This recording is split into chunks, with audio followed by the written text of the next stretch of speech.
And good morning, everybody. Today is the 15th day of the month of Kislev, and it's the 7th day of the month of December, and we are about to conclude, finally, the book called The Four Worlds. And we have come to the point where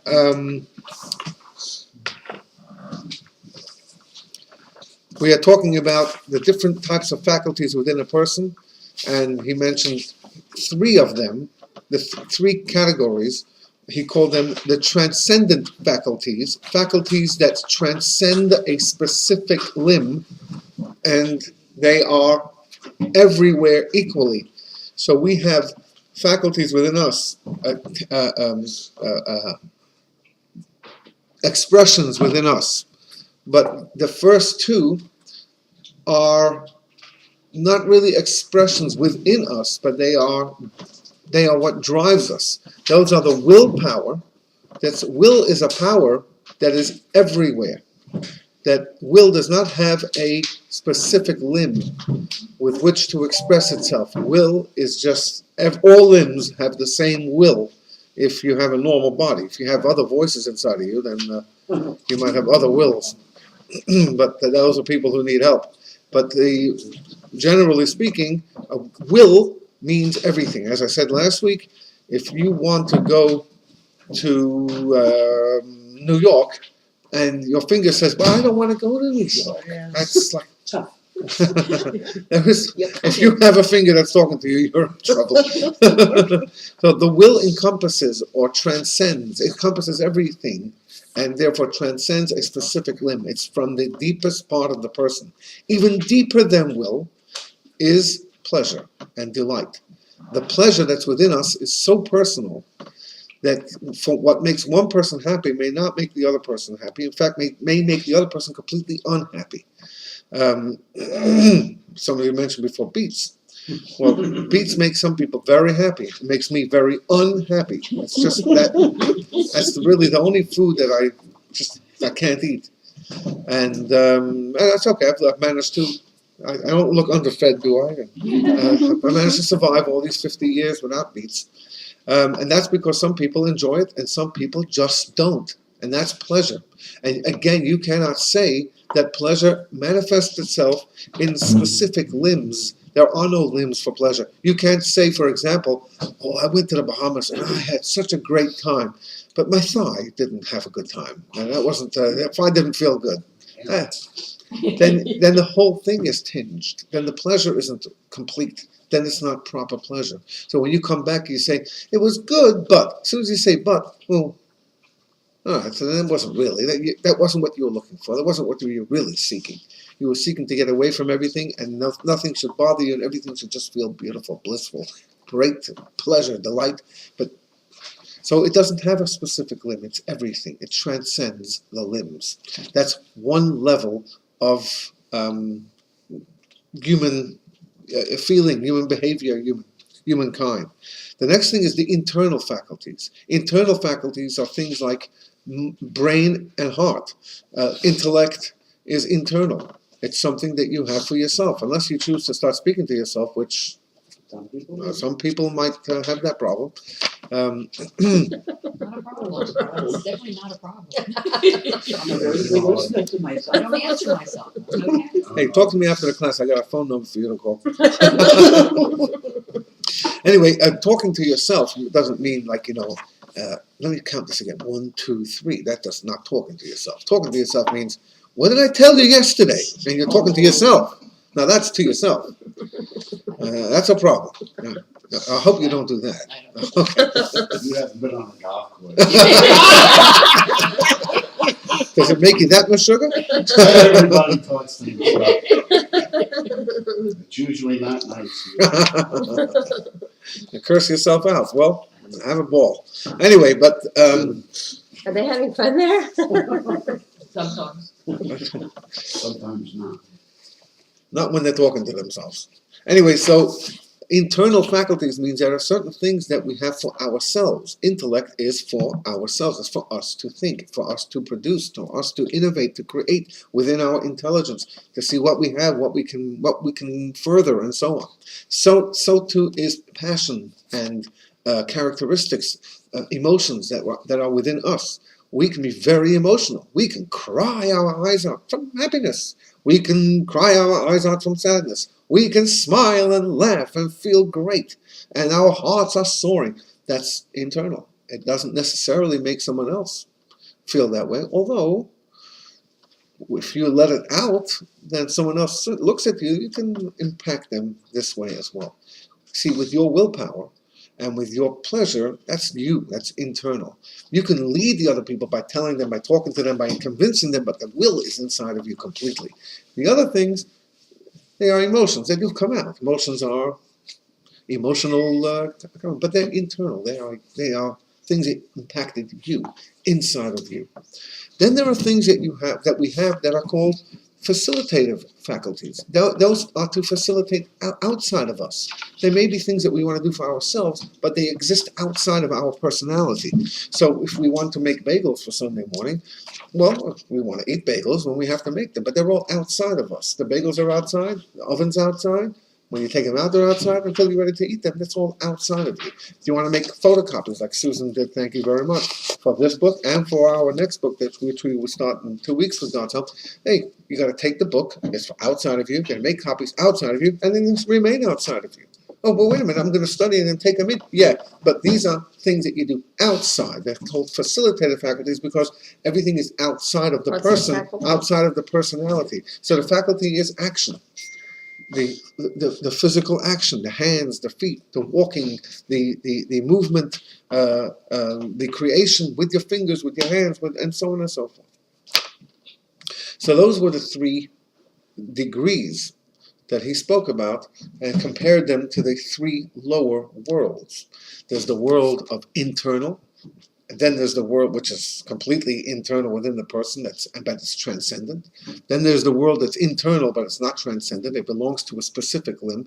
The intelligence belongs in the brain, and the emotions and the characteristics belong in the heart. And then there are things that are completely external of the person. They are not about feelings. They are about outside action, and so on. Which, by the way, is where talking comes in. Talking is for us to share with people who are outside of us. Unless, of course, we're using the sound to help us concentrate. When a person davens, when a person learns, praying and studying, those are best done aloud, so we can actually hear ourselves. Reading something, when we read, and sometimes we can glance over a line or miss a word, and we may not miss the context, or we will miss that detail that can really help us better understand it. But when we say out, when we speak out, when we say loudly the words of prayer and the words of Torah study, then that really helps, because the cognitive muscles, the cognitive abilities that we have are not just about the seeing, the visual, but also audio, also listening to what we are saying. And if you walk into a Beis HaMedrash means a study hall of a yeshiva, of any yeshiva, 17, 18-year-old, 19-year-old kids who are learning all day long. These are guys who start at 7:30 in the morning and goes on till 9:30 at night. You will walk in, you will hear a din, an unbelievable noise, and you'll wonder, how could you concentrate? There's such a noise. The noise is overbearing. It's loud, and guys are talking to it because it's chavrusa work. Means you learn in partners, in pairs. You learn with someone else. You study with someone else. So there was a back and forth with your chavrusa, with your buddy, and you learn together. You study together, and so it's one talks, the other one starts explaining. No, it's not that way. If you have 200 people doing that, that's a lot of noise, and so you wonder how you could possibly concentrate. It's not that's noisy, but the concentration comes from the noise. In other words, if you were really thinking, if you were writing a good Shabbos email, and means you were sitting on your own and thinking, you can't handle that noise. That noise would completely. Maybe it's such a loud noise that you're not hearing it now, but noise in general doesn't help necessarily. If the noise starts creeping into your mind, then you are being disturbed by the noise. However, that's for thinking. But in the process of getting through a page of Talmud or a page of Hasidic philosophy, Kabbalah, Jewish law, getting through it with someone else is the most productive way of studying. First of all, you're saying it loud, you're enunciating what you want to say, you're hearing yourself, he's hearing you, and it's back and forth. Only later, if you want to contemplate on it, when you need some peace and quiet. So again, speaking is to share your ideas with others. It's an external. It comes from the inside, it goes to the outside. It comes from your deepest part, because it is fed, hopefully, by your intellect and by your breath. That's how voices are made. So those are very essential parts of our being, our mind and our breathing. And it's made, it's designed for the other person. Okay. Page 48.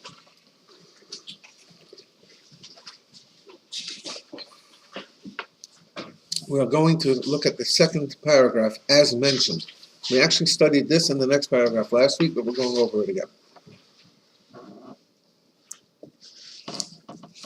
As mentioned, the deeds of the faculties describe to us those that power them. That means the way the faculties work, we can figure out who is giving them, where is it coming from, and who's powering them, where's the energy coming from. We therefore know the nature of the being of each faculty, because we know where they're coming from. You know, with intellect comes from your brain, and your emotions come from your heart, and so on. True, we do not know the nature of the essence of the faculties. If you see somebody crying, you're not going to know who that person is and how often they may cry, and so on and so forth. You may have a million questions. You may not know the person. You may not even ever have seen that person. So you don't know the essence of the faculties, but we do know the nature of their outer beings. We know that this person can be moved to tears. I was in Poland for a week on the March of the Living. I did this 4 times and went through all of the stuff. You go through the death camps, and it's just horrible. Gas chambers and ashes and concentration camps, and I mean, that's with God's help, we will be doing that. I'll start with that a little later on. But anyway, so I did that, and I went once with a very, very dear and close colleague of mine, and we were roommates for the 2 weeks. The 1 week in Poland, 1 week in Israel, and he is a very jolly and nothing phases him type of person. A very happy man. And he's always finding the fun side of things and funny side of things. He gets away with anything because he's just a personality, like amazing personality, a great guy. And we would, we're very, very close. We're close anyway, but we were much closer when we were, roommates, and we were talking a lot. Anyway, so after the first or second day, he expressed himself by saying, it looked very tough today in Auschwitz, but I didn't cry. It didn't really stir me. It didn't move me. I said, well, Auschwitz sometimes does some things to other people. It depends on the kind of character you have. It depends how you went there. It depends on what you thought about when you were there. There's a lot of things that it depends on. I can't tell, but I can tell you that Auschwitz is not the worst of all. When we get to the worst of all, I expect to see you. Anyway, the worst of all is a place called Majdanek, which is in northern Poland, northeast Poland. It's in the Lublin area, and that is intact. See, Auschwitz, a lot of it is bombed out by the coward Nazis who bombed them so they try to hide what they did. But in Majdanek is very close to the border of Russia, and the Russians came streaming in. They didn't have enough time to do anything there. I mean, that place is as real as you can. I mean, you can go in there and you can feel like you're there. and you just can't help it. Over there, it just can't. Everything just pours out, and usually we like to go there in the last. That's the last place you want to visit because right after that you cannot. You've just about hit it, the zenith, and you got to get to Israel and you got to get this behind you.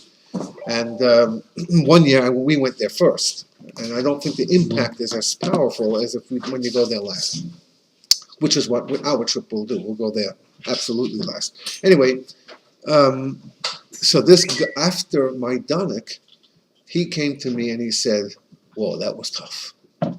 I said, "Did you cry?" And he said, "No, but I felt like it. I've never felt this. I didn't quite get the tears out. I didn't get that, but I was as close as I've ever been." That's basically what he said. Morning, Phyllis. We don't have, I think we've run out of copies, if I'm not mistaken. This is the new one. Okay, next week, Or the weekend. you might want to come here next week, but I won't be here. Maybe some other people will be here. Not me. All right, so here's a guy who doesn't cry. He told me, "I'm worried about this. I just don't cry. I don't get emotional." He just looks at everything as fun or funny or whatever. That's not him. I don't know why, and I'm not his psychologist. And quite frankly, he's such a good guy and such a good friend. Why would it bother me that he doesn't cry? It's not my business. But in this case, he came very close, but he didn't quite let it go. There was no dry eye on that day in Majdanek when we got to the 7 tons of human ash. That's at the end over there when the survivors standing there saying Kaddish and they're bawling their eyes out. You can't help it. Even if you don't feel like crying, you just look around you and that's it, But he didn't. So you can't really tell about you can, when you see someone cry, you can tell that person is in touch with his or her emotions to the point that they come out as expressions. Some people don't. How many times have you met people who, "I'm going to try and get this guy to smile because he's got such a sour face." And you try and make a joke and the guy says, "Oh, that's funny." And you try and make another joke and the guy says, "That's clever." But you're so frustrated. And then you feel like you're being corny. It's hard to deal with people who don't show any emotion at all. It's frustrating for the person. Yep.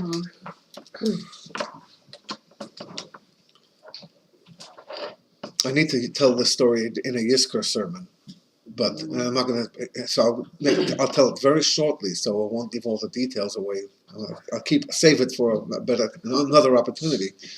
But I was in Poland in 2008, and I had spoken to. This was the question and answer session where you can ask anything you want. The kids asked about Shiva, and there was a particularly sad story with a kid that died, and the holiday came along, and the holiday stops the Shiva, and why can't Shiva continue? Because after the holiday, Shiva doesn't. You don't continue a sad thing. Pick up where you left. Okay, now we have a happy, joyous Passover, and then we'll start crying again. That doesn't work. And so the Shiva ends, even if the funeral was 1 hour before Passover. The Shiva is a minute, and then that's it. And so this student was complaining bitterly. It had just happened, a very sad thing. Who are these rabbis to say you can't be sad and get a hug? Why does it bother them? Anyway, again, to make a very long story short, I explained that in Shiva there's two elements. There's an element of mourning and comfort, and there's also an element of the soul. The soul also receives its elevation through the process of the Shiva. Some souls, though, don't need that process. For some reason, they are so spiritual, they're so holy, they're spiritually inclined, although you may not have noticed it, but the soul itself is like that it just goes straight up to heaven and it doesn't have to undergo any of these things. So it doesn't need your Shiva. And so while it's difficult for the people down here, we should take comfort in the fact that the soul is already in. There's no messing around. For the entire duration of the holiday, the soul sits in bliss, in heavenly bliss. I finished telling the story. This story will take a good half hour to tell, but with all its details, a survivor comes over to me right after that. May he live and be well. Good old Max from Dallas. And his tears are streaming down his face. I never saw that man cry. And he says to me, you see these tears, he points? These are the first tears since liberation. 60 years. And I was very, very, very shocked. I was like, and he says, you know, since the Holocaust, I have been wondering, why don't I have a single grave? He says, my father, my sisters, my nephews, my cousins. He gives me a laundry list. And he said, gone over the wasteland of Poland. I have no idea where they are. I looked for them for months after the Holocaust. None of them survived. They're all gone. And I don't even have a grave to stand by. I don't even have a place to pray, to say Kaddish. And it's been bothering me till now. And now, you have finally given me closure. There are some people who don't need people, their relatives, to come and pray for them. They're so holy, they're so on. Who needs a grave to come and pray for them? They're up there, and you just worry about yourself.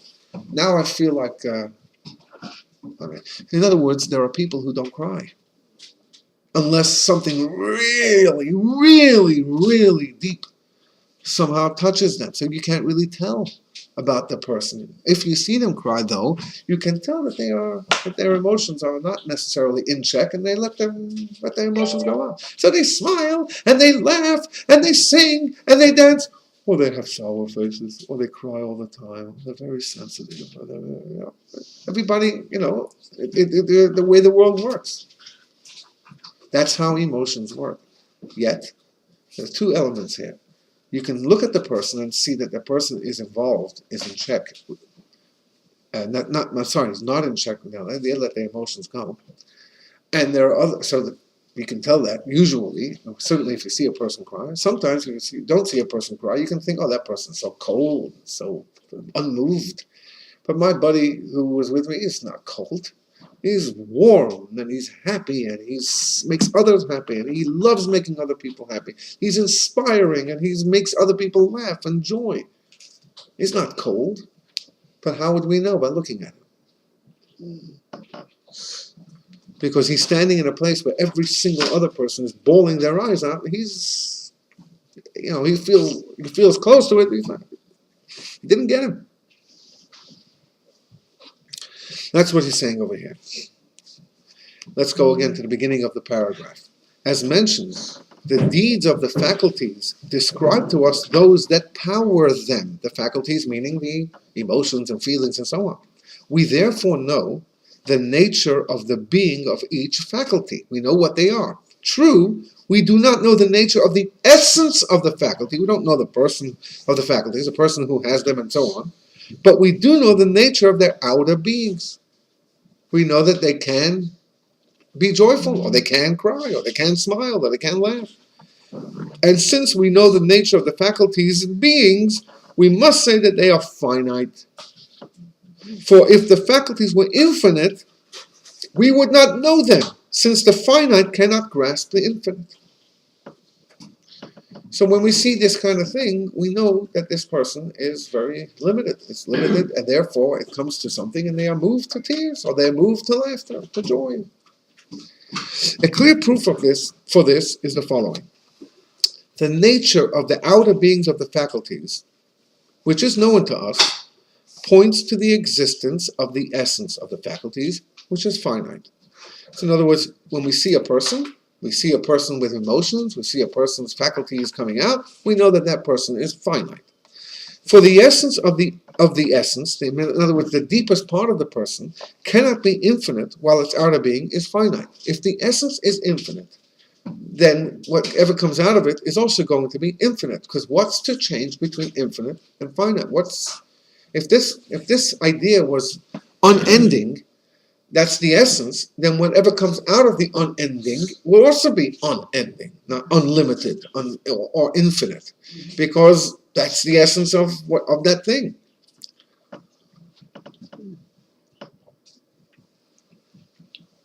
For the finite and the infinite cannot coexist in one thing.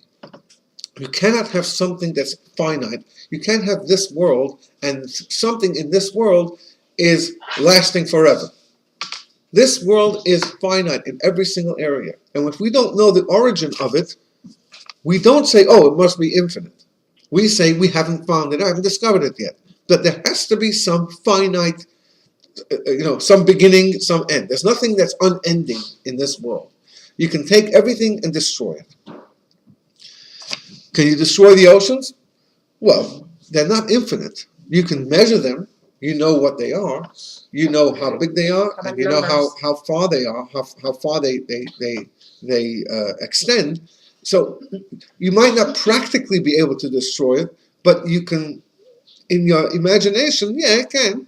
There is, if it gets very, very hot, and then it evaporates all of the water, and the water somehow doesn't drop back down to, you can figure it out. It goes down into the depths, whatever. It's not here. You can't possibly devise a plan to do that, but you can imagine it happening because there is a beginning and an end. As vast and as deep and as wide as it is, there is a beginning and an end to it. How about numbers? Numbers are not tangible. They are numbers. They are in your mind. As soon as you have items, though, that you're counting, well then, in the Torah, in 2 weeks from now, in the portion, it deals with, next week, it deals with Joseph, who gave advice to Pharaoh, which got him out of jail. And the advice was to prepare in the 7 years of plenty for 7 years of famine. And he came up with a plan that he would store, and he told everybody, come, take your grains and put them away, and they all rotted. So they had to come begging for food. But Joseph's didn't rot because he devised a plan that kept the plants in the soil. So he didn't just take out the wheat, he took out the ground, the earth, with the wheat, and that's how he stored them. And then he continued growing like that. 7 years of plenty, there was so much. They continued growing that way, and so therefore he had, as the Torah says, Ad ki chadal lispar ki ein mispar. He stopped counting because there was no count, there was no amount. They didn't come up with quadrillion those days, or zazillion, or whatever it was, whatever is needed. In other words, it's an exaggeration because, you can't have a certain amount of things that don't have amounts to them, because from one till it doesn't end. But your thing does end. He may have had 1 million warehouses, but there was only 1 million warehouses, not 1.5 million. You see, it's always infinite. It's always finite in this world. There's a beginning and an end. The infinite and the finite cannot coexist in one thing. So since the outer being is finite, its essence must also be finite. And that's the indication. So you look at something, you should be able to tell about the thing if it's finite or infinite. Thus, if this is the case, all the faculties are defined by finite definitions of finite time and space. Every faculty, emotion that we have has a beginning and it has an end.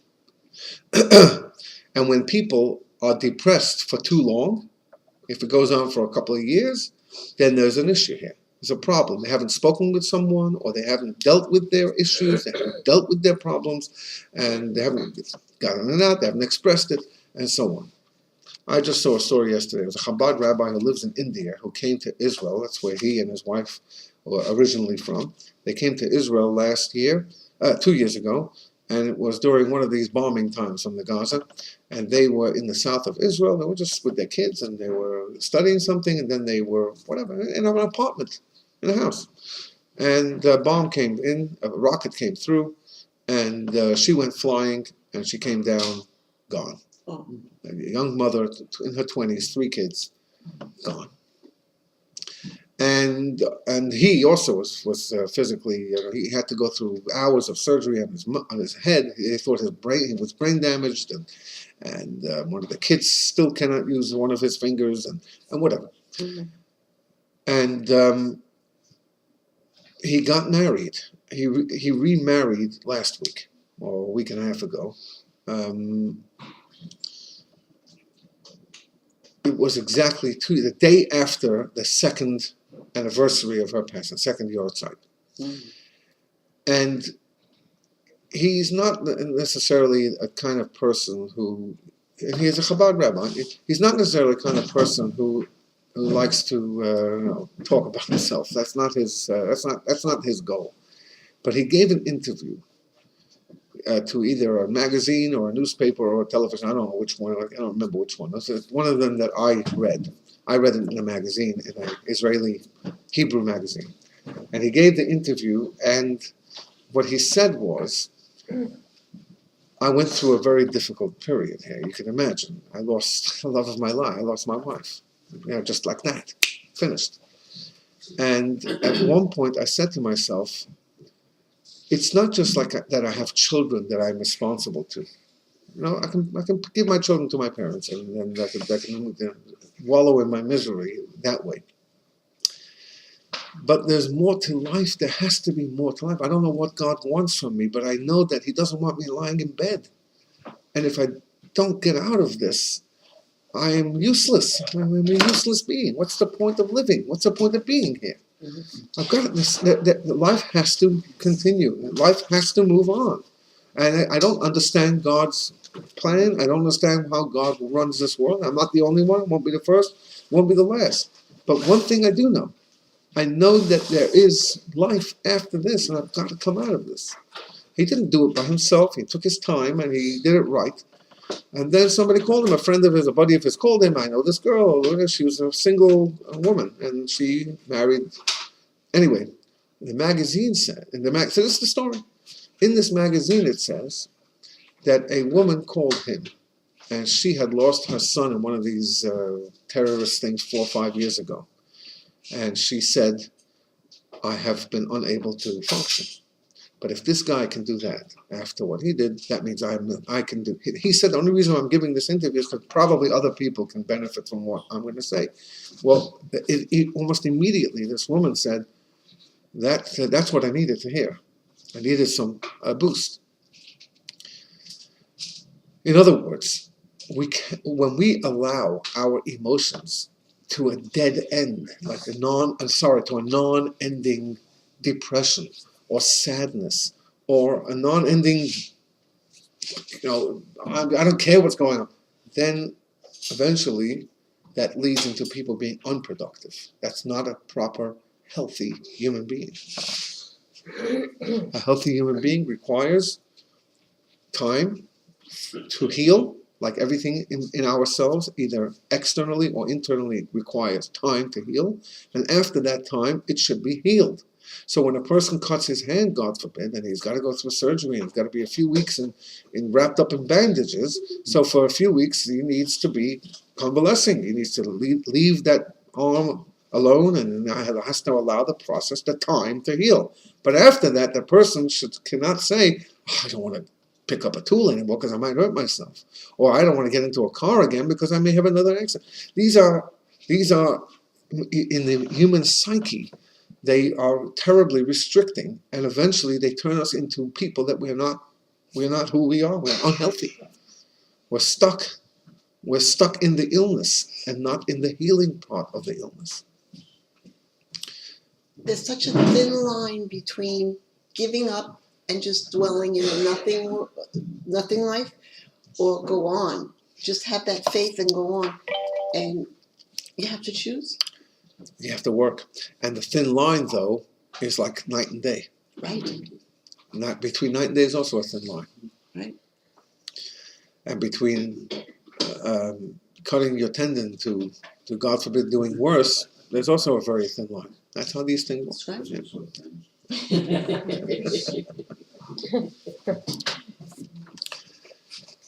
So that what he's saying over here is you cannot say that the faculties are infinite, because if they were, we would be in trouble. We have to balance all the time. There has to be a balance between the happiness and sadness and emotions and intellect and so on. They are defined by time and space. And although they are distinct one from the other, not only in the three categories referred to above, which are transcendent, internal, and facilitative, but also each one of the transcendents, internals, and facilitative faculties are distinct from one another. Well, they're very different. Nevertheless, they are spiritual beings. They are intangible beings.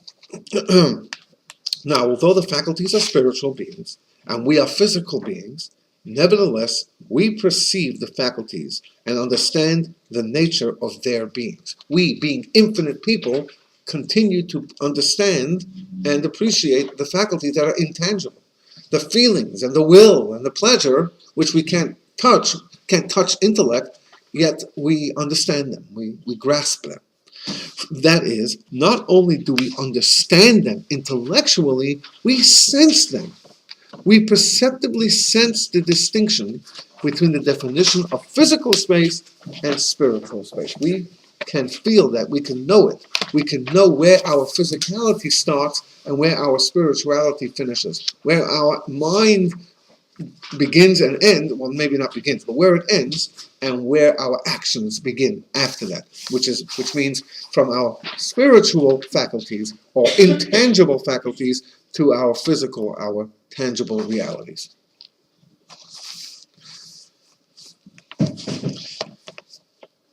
Okay, so this was an introduction. Now comes the meat. No, Mike.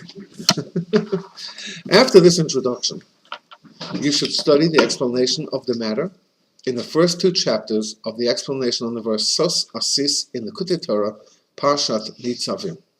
The Likutei Torah is a compilation of hundreds of Hasidic essays that were delivered by the first founding Rebbe of Chabad, and were written either by one of his sons or by his grandson, who later became the third. His son became the second one, and the grandson became the third Rebbe. And this is a very thick book, and in it are all the foundations of the Hasidic philosophy, expanded upon even more than it is in the book of the Tanya.